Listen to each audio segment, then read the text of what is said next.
ನಿಮ್ಮ ಹೆಸರು? ಆಶಾ. ಆಶಾ. ನನ್ನ ಬೆಸ್ಟ್ ಫ್ರೆಂಡ್ ಹೆಸರು ಆಶಾ. ಏನು ಮಾಡ್ತಿದ್ದೀರಾ? ಡಿಗ್ರಿ ಮುಗಿಸಿದ್ದೀನಿ. ಯಾವ college? East West. East West. East West. Okay.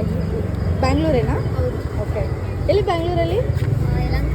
Yelahanka. ನಿಮ್ಮ hobbies? Painting. Okay. Dancing. Okay. ಮತ್ತು ಡ್ಯಾನ್ಸಿಂಗ್, ಪೇಂಟಿಂಗ್ ಮಾಡ್ತೀರಾ? ಯಾವ ಥರ ಪೇಂಟಿಂಗ್ಸ್ ಮಾಡ್ತೀರಾ? Like dolls. ಓಕೆ. ಗೊಂಬೆ. ಹಾಂ. ಏನಾಗಬೇಕಂತ ಅಂದ್ಕೊಂಡಿದ್ದೀರಾ ಜೀವನದಲ್ಲಿ? ಏನಾದ್ರು ಉದ್ಧಾರ ಆಗೋ ಕೆಲಸ ಮಾಡಬೇಕು ಅಂತ? ಏನಿಲ್ಲ. ಓಕೆ. ಸ್ಮೈಲ್ ಮಾಡಿದ್ರೆ ಇನ್ನೂ ಚೆನ್ನಾಗಿರ್ತೀರಾ.